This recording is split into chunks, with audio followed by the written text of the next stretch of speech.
Hola, ¿qué tal? Mi nombre es Ernesto González Moreno, alumno del Instituto en Estudios en Ciencias del Deporte, actualmente estudiante de la licenciatura Acondicionamiento Físico. Este material está preparado para la materia de bioenergética, impartida por el maestro Joel Alejandro Matos. Acompáñame. En este video te platicaré un poquito acerca de la función, anatomía y fisiología del aparato digestivo. Para empezar, ¿qué es el aparato digestivo? Bueno, en pocas palabras, el aparato digestivo es aquel aparato o sistema encargado de proporcionar los nutrimentos necesarios al organismo y que posteriormente se absorberán para llevar a cabo sus funciones necesarias y o cotidianas. En caso de tener una caracterización deportiva que requiera un tipo de nutrición en especial, requiere también diferentes características nutrimentales especiales. En este momento vamos a platicar un poquito de cuáles son sus partes, qué hacen, cómo funcionan. El aparato digestivo está compuesto por boca, faringe, esófago, el estómago, los intestinos delgado y grueso y por último el ano.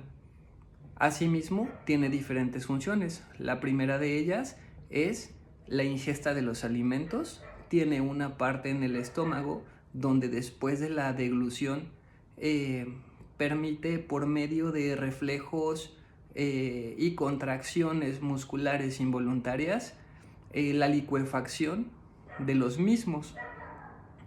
Posteriormente tiene una función de absorción donde la célula adquiere los nutrimentos necesarios para sus funciones cotidianas y tiene también una fase de excreción donde las sustancias de desecho se eliminan por medio de las heces. La primera parte del aparato digestivo corresponde a la boca. La boca es el orificio, como todos sabemos, por donde ingresa el alimento. Dentro de esta podemos encontrar piezas dentales que tienen diferentes funciones.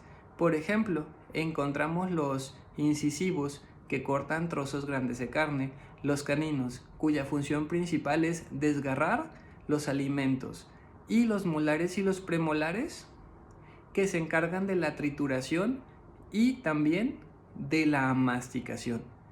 Hay muchos autores que proponen que la masticación es uno de los procesos más importantes o el primer proceso importante dentro de este momento, puesto que la masticación, que dura de alrededor de 25 a 40 veces, permite que se forme un bolo alimenticio adecuado que posteriormente pasará por el esófago.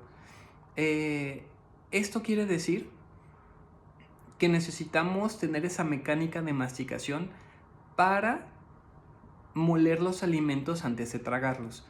En muchas ocasiones te darás cuenta de que los alimentos casi los tragamos enteros. Esto puede causar ciertas, digámosle, complicaciones al momento de la digestión, aunque realmente el alimento, al pasar del esófago al estómago, cumple con todo un protocolo que a continuación platicaremos. Para que no se nos olvide, dentro de la boca, así como tenemos las piezas dentales que permiten triturar y formar ese bolo alimenticio, encontramos también las papilas gustativas que nos permiten a nosotros darle el sabor a los alimentos. Y también me parece interesante comentar que hay algunos otros autores que proponen que la alimentación no inicia en el momento en que tú empiezas a comer, sino desde antes, ¿no? Porque mediante la percepción, el olor, la vista, tus glándulas salivales empiezan a producir saliva. Y es ese momento en el que tú tienes esa noción de que quieres comer. La segunda parte correspondiente al aparato digestivo podríamos decir que es la faringe. Esta se encuentra en la parte posterior de la boca y conecta a esta primera con el esófago. La faringe tiene un tejido denominado epiglotis. Este actúa de manera involuntaria y es una especie de tapa que bloquea o que cierra el canal del árbol respiratorio. Entonces, cuando pasan alimentos que están siendo deglutidos a través de faringe y luego esófago, esta se cierra para evitar que haya una broncoaspiración y se abre cuando necesitamos respirar. Esto nosotros no lo podemos controlar. Quizá por eso te has dado cuenta de que cuando estás tomando o comiendo algo y hablas al mismo tiempo, hay un reflejo involuntario que es la tos. Cuando el bolo alimenticio pasa de la laringe al esófago, esta tarda un aproximado de 5 a 8 segundos de llegar del esófago hasta el estómago.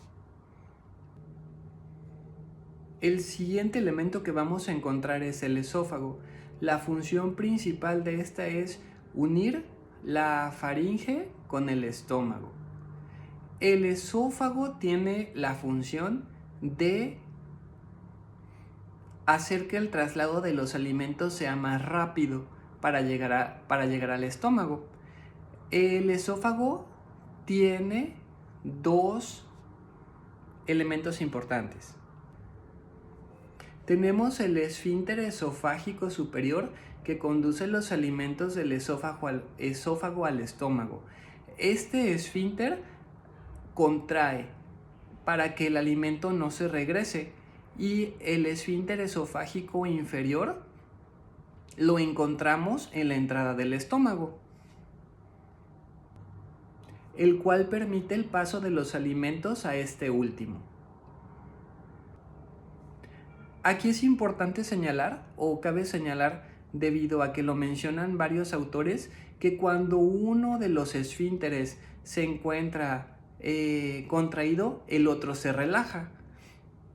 Y viceversa, cuando el segundo se encuentra contraído o trabajando, el primero está relajado.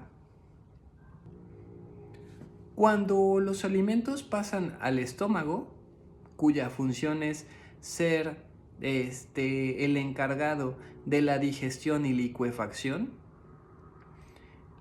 podemos entender que todo alimento puede tardar alrededor de 20 minutos en ser digerido. El estómago es un tejido muscular que por lo general vacío se encuentra plegado, pero cuando tiene alimento en su interior se puede distender y tiene una capacidad alrededor de 1 litro. Asimismo, durante el proceso de la digestión encontramos la participación de otros órganos como el páncreas y el hígado. El páncreas permite la digestión de proteínas y péptidos. Y el hígado permite la digestión de lípidos dentro del intestino delgado. Seguido del estómago encontramos el intestino delgado. El intestino delgado se encarga de la absorción. Este se encuentra dividido en 3 partes. Tenemos el duodeno, que es la parte más próxima al estómago, seguida por el yeyuno, que corresponde al 40% de su longitud o de su medida. Y tenemos también una parte distal denominada ilion, que corresponde a la parte más distal de esta misma sección del intestino delgado y que es la encargada del vaciado o de vaciar el contenido en el intestino grueso. Es importante señalar que cuando hablamos de la absorción de nutrimentos, estas se llevan a cabo en el duodeno y en el yeyuno, según algunos autores.